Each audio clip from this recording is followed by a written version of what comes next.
പ്രദക്ഷിണത്തിന് നേർച്ച കൊടുക്കുമ്പം ഇത് ശ്രദ്ധിക്കണം. ഈ വിഷയമാണ് ഇന്ന് നിങ്ങളുടെ ശ്രദ്ധയിലേക്ക് കൊണ്ടുവരുന്നത്. അപ്പോൾ ഞാൻ റിഞ്ചു അച്ഛൻ, ക്രിസ്ത്യൻ വിസ്ഡം എന്നെ യൂട്യൂബ് ചാനലിലേക്ക് എല്ലാ പ്രിയപ്പെട്ടവർക്കും സ്വാഗതം. കുറച്ച് നേരം നമുക്കൊന്ന് സംസാരിക്കാൻ അവസരം കണ്ടെത്തൂ എന്നുള്ളതേ ഉള്ളൂ. പലപ്പോഴും നിങ്ങൾ പറയുന്നത് കേൾക്കുകയും അതിന് മറുപടി പറയുകയൊക്കെ ചെയ്യുക ഞാൻ ചെയ്യുന്നത്. എൻ്റെ തിരക്ക് കാരണം വീഡിയോ ചെയ്യാൻ സമയം കിട്ടുന്നില്ലെന്നുള്ളേ ഉള്ളൂ. നമുക്കറിയാമല്ലോ, രണ്ട് രീതിയിലാണ് നമുക്ക് കാൽനടയായിട്ട് നമ്മൾ ആരാധനയുടെ ഭാഗം നടത്തുന്നത്. അതിലൊന്ന് ദേവാലയത്തിൻ്റെ പെരുന്നാളിനോട് അനുബന്ധിച്ച് നടത്തുന്ന പ്രദക്ഷിണം. അതിന് പലരും റാസ എന്ന് പറയാറുണ്ട്. ആ റാസ കാത്തലിക് ട്രഡീഷനാണ്. റോസോ എഴുന്നള്ളിക്കുന്നതിന് പറയുന്ന പേരാണ് റാസ. നമ്മൾ അങ്ങനല്ല, ദിക്കുകളെ വലം വയ്ക്കുക, പ്രദക്ഷിണമാണ്. ദിക്കുകളെ വലം വെച്ച് ദേശത്തെ അനുഗ്രഹിച്ച് തിരികെ വരിക. അതിന് നമ്മൾ പരിശുദ്ധ സ്ലീബായ, അരളിക്ക അല്ല കൊണ്ടുപോകേണ്ടത്, പരിശുദ്ധ സ്ലീബായാണ് കൊണ്ടുപോകേണ്ടത്. അതിന് യാതൊരു മാറ്റവും. അത് ആർക്ക് വേണമെങ്കിലും എന്നെ ക്രിട്ടിസൈസ് ചെയ്യാം. അരളിക്ക അല്ല നമ്മുടേത്, പരിശുദ്ധ സ്ലീബയാണ്. പിന്നെ സ്ലീബ അരളിക്കയുടെ മുകളിലുള്ളതുകൊണ്ട് കൊണ്ടു നടക്കുന്നതിന് ആരും എതിര് പറയുന്നില്ല എന്നേ ഉള്ളൂ. അപ്പം അങ്ങനെ, അല്ലെങ്കിൽ ഇപ്പോൾ റാസ കുരിശ് എന്നൊക്കെ ഞാനൊക്കെ പറയാറുണ്ട്. അതെങ്ങനെ ഇതൊക്കെ പറ്റുമെന്ന് എനിക്കറിയില്ല. പക്ഷേ എൻ്റെ പള്ളിയിലും അങ്ങനെയൊക്കെ തന്നെയാണ്, ഇല്ലെന്ന് പറയാൻ പറ്റില്ല. കാരണം ആളുകളത് നമ്മൾ പറയുമ്പം അപ്പുറത്തെ ഒരു പള്ളിയിലെ ത്രോണോസി 12 ഇരിപ്പുണ്ടെന്നൊക്കെ പറയും. നമ്മളതിനൊന്നും പെട്ടെന്ന് തയ്യാറാവുന്നില്ല. കഴിവിൻ്റെ പരമാവധി തിരുത്താൻ ശ്രമിക്കുക. അപ്പോൾ നമ്മുടെ പ്രദക്ഷിണമാണ്.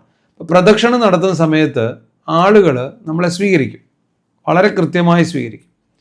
അല്ലെങ്കിൽ നമ്മൾ ആളുകളെ സ്വീകരിക്കും. ഇത് രണ്ടും ഉണ്ടല്ലോ, നമ്മളെ സ്വീകരിക്കുകയും ചെയ്യും ആളുകൾ.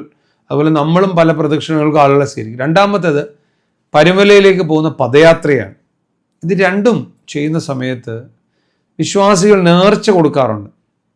ആ നേർച്ച കൊടുക്കുമ്പോൾ ശ്രദ്ധിക്കേണ്ട കാര്യങ്ങളാണ് ഇന്ന് നിങ്ങളുടെ ശ്രദ്ധയിൽ കൊണ്ടുവരുന്നത്. ഒന്ന്, അടുപ്പിച്ചടുപ്പിച്ച് നേർച്ച കൊടുക്കാതിരിക്കാൻ ശ്രമിക്കുക. ശരിയാ, എൻ്റെ വീടിൻ്റെ മുമ്പിൽ വെച്ച് എൻ്റെ നേർച്ച കൊടുക്കുമ്പോഴാണ് എൻ്റെ വീട് അവർ തിരിച്ചറിയുന്നത്, അല്ലേ? അത് സത്യ. പക്ഷേ അടുപ്പിച്ചടുപ്പിച്ച് കൊടുക്കുമ്പം രണ്ട് കാര്യങ്ങളുണ്ട്. ഒന്ന്, നിങ്ങളെ ഓർത്തിട്ട് ഇതെങ്ങനെ മേടിക്കാതിരിക്കും എന്ന് പറഞ്ഞിട്ട് മേടിച്ചിട്ട് കൊണ്ടുപോകും. രണ്ട്, ഇത് കൊണ്ടുപോയി നേരെ എവിടെയെങ്കിലും റോഡിലോട്ട് കളഞ്ഞിട്ടങ്ങ് പോകും. അതല്ല, നിങ്ങൾക്ക് നിങ്ങളുടെ വീടിൻ്റെ ഫ്രണ്ട് വെച്ച് കൊടുക്കാൻ നിർബന്ധം ഇല്ലെങ്കിൽ ഇത്തിരി അങ്ങോട്ടൊന്ന് നിങ്ങൾ വണ്ടി ഓടിച്ച് മനസ്സിലാവും, ഒരു മനുഷ്യനും മാഞ്ചാതി ഇല്ലാതെ നടന്ന് ക്ഷീണിച്ച് പോകുന്ന സ്ഥലത്ത് നിങ്ങൾക്ക് കൊടുക്കാൻ പറ്റും. അതിപ്പോൾ പരുമലയിലേക്ക് പോകുന്നതാണേലും നമ്മുടെയൊക്കെ ദേവാലയത്തിന് ഇറങ്ങുന്നതാണെങ്കിലും.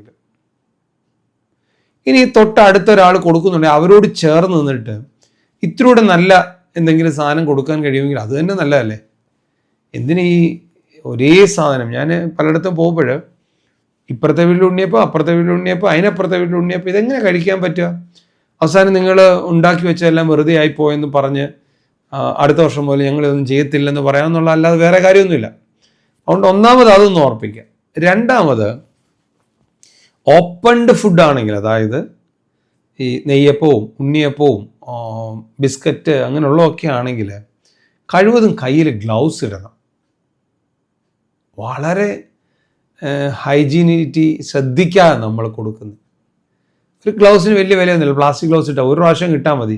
ഇപ്പോൾ പാത്രത്തിൽ നിന്ന് എടുത്തു കൊടുക്കുമ്പോൾ ആ കൈ കൊണ്ടാണെന്നല്ലോ എടുത്തു കൊടുക്കുന്നത്. മറ്റേത് ഒന്നാമത് നമ്മുടെ നാട്ടിൽ വിയർപ്പ്, രണ്ടാമത്തെ കാര്യം ചെറിയ മഴ പൊടിയുന്നുണ്ട്, പിന്നെ ചിലർ ഇതിനിടയ്ക്ക് ഇത്രയും ആൾ കൊടുത്തു കഴിയുമ്പോൾ ക്ഷീണിച്ചിട്ട് മൂക്കിലൊക്കെ ചീറ്റി കളയുന്നതാണ് അതേ കൈ കൊണ്ട് തന്നെ. പിന്നീട് അത് ദേഹത്തോട്ട് തുടച്ചിട്ട് പിന്നെ എടുത്തു കൊടുക്കും. പിന്നെ ചിലർ സിഗരറ്റ് വലിക്കുന്ന കണ്ടിട്ടുണ്ട്. നമുക്കൊന്നും പറയാൻ പറ്റത്തില്ലല്ലോ, പറഞ്ഞാൽ നമ്മൾ അതിനോടകം മോശക്കാരനായിരിക്കുകയാണ് ഞാൻ, ഇനി ഇച്ചിലൂടെ മോശക്കാരനാവുകൊണ്ട് കഴിവിനോട് പറയാതിരിക്കാൻ ശ്രമിക്കും. പറയാൻ പറ്റുന്നിടത്ത് പറയുന്നുള്ളൂ. അപ്പം ഇതൊന്ന് കൃത്യമായി ശ്രദ്ധിക്കണം. കൊടുക്കുന്നവരുടെ ഹൈജീനിറ്റി വളരെ ശ്രദ്ധിക്കണം. അത് ആളുകൾ കൊടുക്കുമ്പോൾ അതിൻ്റേതായൊരു വൃത്തി വേണം. മൂന്നാമതായിട്ടുള്ളതാണ് വളരെ പ്രധാനപ്പെട്ട കാര്യം, നിങ്ങൾ എന്താണോ കൊടുക്കുന്നത് അതിനെ ആശ്രയിച്ചൊരു വേസ്റ്റ് ബിൻ വെക്കണം. അതൊരു 10-20 അടി മാറ്റി വെക്കണം, അല്ലെങ്കിൽ 10-30 അടിയെങ്കിലും മാറ്റി വെക്കണം. കാരണം പരുമലയിലാണെങ്കിലും നമ്മുടെ പള്ളിയുടെ പ്രദക്ഷിണം ഇറങ്ങിയിട്ട് കയറി വരുമ്പോഴാണെങ്കിലും എന്തോരം വേസ്റ്റാണ് ഈ റോഡ് സൈഡിൽ ഡംപ് ചെയ്യുന്നത്. നമുക്കങ്ങനെ വേസ്റ്റ് ഡംപ് ചെയ്യാനുള്ള സ്ഥലമായിട്ടാണ് നമ്മൾ ഈ കാര്യത്തെ കുഞ്ഞുങ്ങളെ പഠിപ്പിക്കുന്നത്. നമ്മൾ പറയുന്നത് വേസ്റ്റ് ഡംപ് ചെയ്യാനുള്ള സ്ഥലമാണ് റോഡ്. അത് പള്ളിയിൽ നിന്ന് വരുമ്പോൾ കാണിക്കുന്നതല്ലേ. ഏറ്റവും രസകരമായി തോന്നിയൊരു ഒരു ഒരു മോശമാണ്, ഈവൻ വെള്ളം കുടിക്കാൻ കൊടുത്താൽ പോലും തൊട്ടപ്പുറത്ത് ഒരു ചെറിയ പാത്രം വെച്ചാൽ, ഒരു ബക്കറ്റ് വെച്ചാൽ മതി, അല്ലെങ്കിൽ ഒരു കൊട്ട വെച്ചാൽ മതി, അതിനകത്ത് ഇടും. ഇതൊന്ന് ശ്രദ്ധിക്കാൻ നമുക്ക് കഴിയട്ടെ. പ്രദക്ഷിണം ഇറങ്ങുമ്പം എനിക്ക് പലപ്പോഴും തോന്നുന്ന ഒരു കാര്യമുണ്ട്, ഏത് വശത്തൂടെ പ്രദക്ഷിണം പോകണമെന്ന് അതുപോലും നമുക്ക് ശ്രദ്ധിക്കാൻ കഴിഞ്ഞിട്ടില്ല, ചിന്തിക്കാൻ കഴിഞ്ഞിട്ടില്ല. വാക്ക് എലോങ് ഏത് സ്ഥലത്തൂടെയാണ് എന്നുള്ളത് ചിന്തിക്കാൻ കഴിഞ്ഞിട്ടില്ല. മറ്റു വിഷയമായിട്ട് വീണ്ടും കാണാം. നിങ്ങളുടെ സംശയങ്ങൾ താഴെ മറുപടിയായി, താഴെ ചോദ്യമായി എഴുതുമല്ലോ, അപ്പോൾ അതിൻ്റെ മറുപടി എനിക്ക് തരാൻ കഴിയും. ദൈവം അനുഗ്രഹിക്കട്ടെ. നമുക്ക് നമ്മുടെ ആരാധന വേണം, നമ്മുടെ ആധ്യാത്മികത വേണം, നഷ്ടപ്പെട്ടു പോകാൻ കഴിയില്ല. ദൈവം അനുഗ്രഹിക്കട്ടെ.